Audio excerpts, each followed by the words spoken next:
안녕하세요. 2023년 증시 및 산업 전망 진행을 맡은 유상훈입니다. 금일은 정유 화학업종을 준비했습니다. 정유 화학업종은 올해 변동성이 큰 유가 영향과 경기 둔화 우려로 희비가 엇갈리는 모습을 보였습니다.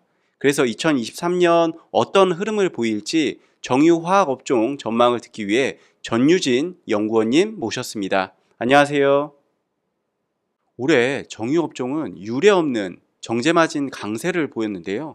2023년은 어떻게 전망하시나요? 네. 올해를 좀 일단 되돌아보면 말씀하신 대로 유가도 그랬고 정제 마진도 굉장히 좀 강했던 모습이었던 것 같아요. 네, 내년에는 수요를 사실 강하게 볼 수는 없을 것 같습니다. 뭐 글로벌 경기 침체 이슈가 일단 가장 클 것 같고요. 그래서 여기 그림 보시는 것처럼 EIA나 오펙에서 이제 매월 원유 수요에 대한 전망치를 업데이트를 해줍니다. 이 두 기관에서 이제 전망치를 매월 계속 하향 조정하고 있는 모습인 거고요. 가장 큰 이슈로 뽑고 있었던 건 이제 인플레이션 압박 속에서 유동성이 점점 줄어든다는 거. 그리고 또 하나는 달러가 강세가 가면서 상대적으로 신흥 국가들의 구매력이 약화됐고 그러면서 수요가 좀 줄어들 수 있다라는 얘기를 좀 꼽고 있습니다.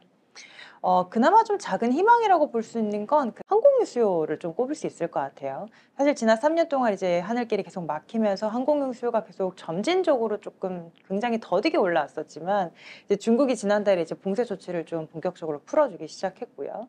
그렇다면 항공유 수요는 그나마 좀 믿을 수 있는 작은 희망이 되지 않을까라는 생각을 합니다. 근데 이걸 감안하더라도 어쨌든 뭐 경기 침체 뭐 이런 이슈들을 감안했을 때 석유 제품의 수요가 강할 거라고 말씀드리긴 좀 어려울 것 같고요. 근데 그럼에도 불구하고 내년에 정제 마진 레벨 자체는 좀 높은 레벨이 이어지지 않을까라는 생각을 합니다. 가장 큰 이유는 공급 쪽의 차질이 계속 이어질 것 같다라는 부분인 거고요. 공급 쪽에서 가장 크게 꼽을 수 있는 부분은 첫 번째는 아무래도 러시아산에 대한 제재일 것 같아요. 이제 내년 2월 5일부터 유럽 국가들은 러시아산 석유 제품을 이제 수입을 금지할 예정입니다. 근데 오른쪽 그림에서 보셨을 때 유럽이 지금 디젤을 수입하는 걸 이제 국가별로 좀 나눠봤을 때 여전히 러시아의 비중이 한 50% 정도 됩니다. 연초에 한 6, 70% 정도 했었던 비중을 점진적으로 줄여오긴 했지만 여전히 그중에 한 절반은 다 러시아산이라는 말인 거거든요. 근데 여기서 조금 더 문제는 미국도 그렇고 아시아 쪽도 그렇고 뭐 유럽은 당연하고요. 중간 유분에 대한 재고가 굉장히 타이트한 상황입니다. 뭐 원유나 가스나 이런 것들은 러시아에서 사오지 못했을 때 미국이나 뭐 중동이나 다른 나라에서 이렇게 좀 갖고 올 수가 있었거든요. 근데 중간 유분 같은 경우에는 지금 재고가 굉장히 타이트한 상황이기 때문에 딱히 대체해서 가지고 올 만한 데가 별로 안 보인다라는 거고요.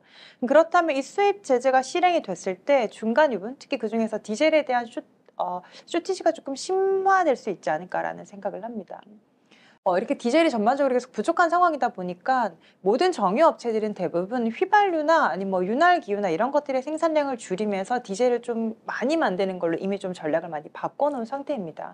그러다 보니 무슨 상황이 생기냐면 휘발유나 윤활기유 같은 이런 다른 제품들의 타이트가 조금 생기면서 가격이 올라오는 상황이 생겼습니다.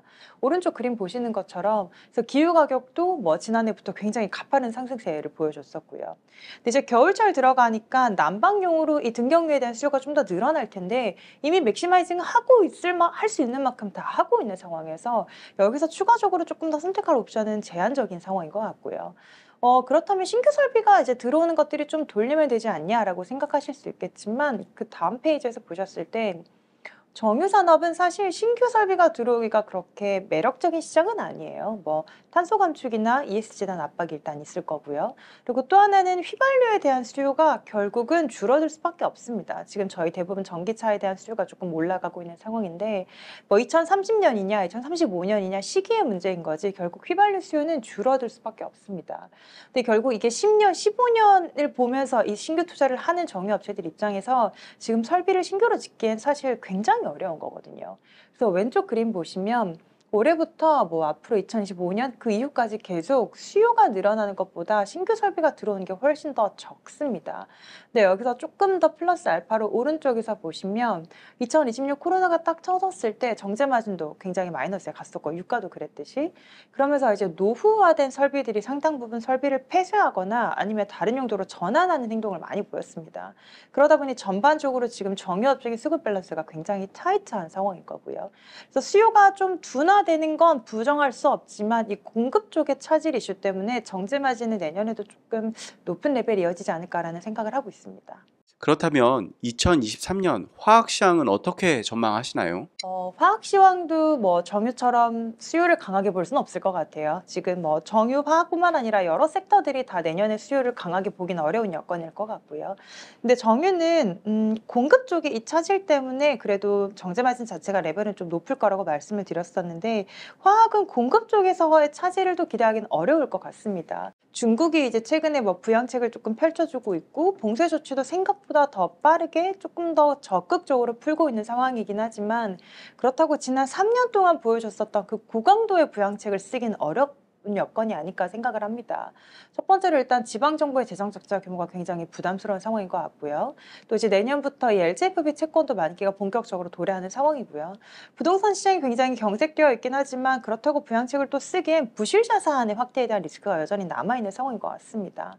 그렇기 때문에 이 중국의 부양책도 이 글로벌 경기 침체 자체를 뭐 전부 다 메이크업할 수 있을 정도의 강도는 아닐 것 같고요. 사실 이 화학은 시크니컬이기 때문에 수요도 중요하지만 그만큼 공급 쪽에 이 얼마나 늘어나냐, 얼마큼 안 늘어나냐라는 거에 대한 걸 조금 면밀하게 좀 볼 필요가 있는데 유럽 쪽이 에너지 가격 그리고 뭐 전력비 이런 것들이 올라오면서 공급 조정에 대한 가능성은 존재합니다. 실제로 두 번째 그림 보시는 것처럼 유럽의 산업용 천연가스 수요는 굉장히 빠르게 줄고 있는 상황이고 이런 것들 때문에 세 번째 그림 보시는 것처럼 주요 화학 제품들의 생산 차질도 점진적으로 계속 생기고 있는 상황입니다. 근데 이 유럽 쪽의 생산 차질을 전부 다 무력화시킬 만한 증설이 들어옵니다. 다음 페이지에서 보셨을 때 대부분 중국을 중심으로 대규모 증설이 들어오고요. 제품마다 그 규모를 좀 비교해 보시면 에틸렌이나 뭐 프로필렌 그리고 거기에서 파생돼서 나오는 폴리에틸렌, 폴리프로필렌 이런 제품들이 내년까지 수요를 압도하는 규모의 증설이 좀 들어오는 상황입니다. ABS도 물론 그렇고요. 이러다 보니까 수요는 점진적으로 조금 슬로우다운해지는 상황인데 공급이 계속 더 많이 들어오는 상황인 거니까 유럽의 공급 차질이 좀 생겨도 큰 의미가 없지 않겠냐라는 거죠. 그래서 내년의 화학 시황은 그렇게 밝진 않을 것 같다라는 생각을 좀 하고 있습니다. 앞에서 잠깐 언급을 하셨는데 러시아 우크라이나 전쟁으로 인해서 러시아에 대한 제재 조치를 가했는데 이로 인한 긍정적인 영향을 기대할 수는 없나요? 화학업종에서는 러시아에 대한 생산 차질을 기대하기는 사실 조금 어려울 것 같아요. 여기 그림 보시는 것처럼 원유나 가스나 정제품 같은 것들은 러시아가 글로벌 시장에서 차지하는 비중이 꽤 높습니다. 특히 뭐 가스 같은 경우는 거의 17% 정도 되고요. 정제품도 한 7% 정도 내외되니까 굉장히 큰 규모입니다. 근데 반면에 화학 제품들 같은 경우는 러시아산의 비중이 굉장히 미미해요. 뭐 가장 대표적인 화학 제품이라고 볼 수 있는 P나 PP 이런 것들도 러시아가 차지하는 비중은 뭐 2%에서 3% 정도밖에 안 되고요. 또 하나는 그 다음 페이지에서 보셨을 때 러시아가 수출하는 거를 국가별로 나누어 보면 대부분 중국이나 벨라루스나 터키처럼 러시아랑 상대적으로 우호적인 관계를 형성하고 있는 국가들입니다. 그렇기 때문에 뭐 미국이나 유럽의 어떤 제재가 가해지더라도 사실상 러시아 화학제품의 수출에까지 차질이 생기기는 어렵지 않겠냐라는 거죠. 그래서 뭐 정유나 뭐 원유나 가스나 이런 에너지랑 달리 좀 다운스트림에 가까운 화학 같은 경우에는 러시아 제재 영향도 미미하지 않겠냐라는 말씀을 좀 드릴 수 있을 것 같습니다. 그런데 시황 부진이 전망되는 상황에서 화학 업종의 주가가 10월부터 11월 상당히 강하게 반등을 했는데요. 이 부분은 어떻게 판단해야 할까요? 네, 맞아요. 말씀하신 대로 화학업체들 주가가 특히 이 퓨어 케미칼이라고 할 수 있는 업체들의 주가가 10월 말부터 11월 중순 말 정도까지 좀 굉장히 가파르게 올라왔었어요. 근데 가장 큰 이유를 꼽으라고 하면 아무래도 중국의 부양책 그리고 중국이 이제 이 코로나에 대해서 그 정책을 좀 갑자기 바뀌었던 이 두 가지를 꼽을 수 있을 것 같습니다.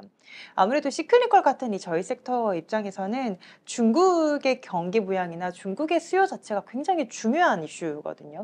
근데 그런 것들이 좀 생각보다 더 빠르게 좀 더 세게 풀렸기 때문에 매력적인 뉴스로 다가왔었던 것 같습니다.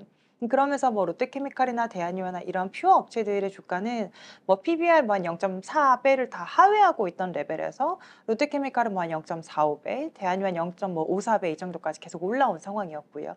근데 이제 문제는 여기에서 주가가 계속 더 세게 올라갈 수 있을 거냐라는 거에 대한 고민을 좀 해봐야 할 건데 여기 지금부터는 펀더멘털이 개선될 거라는 거에 대한 시그널이나 확신이 좀 있어야 될 것 같습니다. 여태까지는 정말 센티멘털 회복만으로 주가가 이렇게 반등해 줬었거든요. 근데 펀더멘털 회복이 동반되지 않는다면 주가의 추가적인 상승 탄력도는 여기서 조금 제한적이지 않을까라는 생각을 합니다. 근데 앞서 말씀드렸던 것처럼 뭐 에너지 가격이 조금 높은 레벨이 유지가 될 거라는 거, 수요 자체가 그렇게 강하지 않다는 거, 중국의 부양책을 감안하더라도요.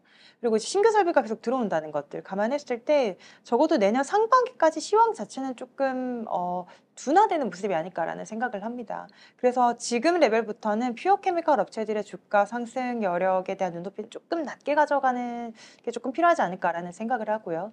확실히 플러스 알파, 뭐 실적적인 거든 성장의 동력이든 플러스 알파가 좀 있는 업체들이 좀 더 편안한 대안책이 되지 않을까 생각합니다. 대표적으로 화학 업종에서는 뭐 LG화학이나 하나솔루션 정도를 좀 꼽을 수 있을 것 같고요. 네, 올해도 그 두 업체들의 주가 퍼포먼스나 실적 퍼포먼스가 굉장히 좋았었는데 이런 추세는 내년에도 조금 이어지지 않을까라는 의견을 갖고 있습니다. 지금까지 2023년 정유 화학 업종 전망에 대해서 말씀드렸습니다. 산업 내의 다양한 이슈를 명확하고 쉽게 말씀해 주신 전유진 연구원님 너무 감사드립니다. 감사합니다. 저는 다음 시간에 다른 섹터로 찾아뵙도록 하겠습니다. 지금까지 시청해 주셔서 감사합니다.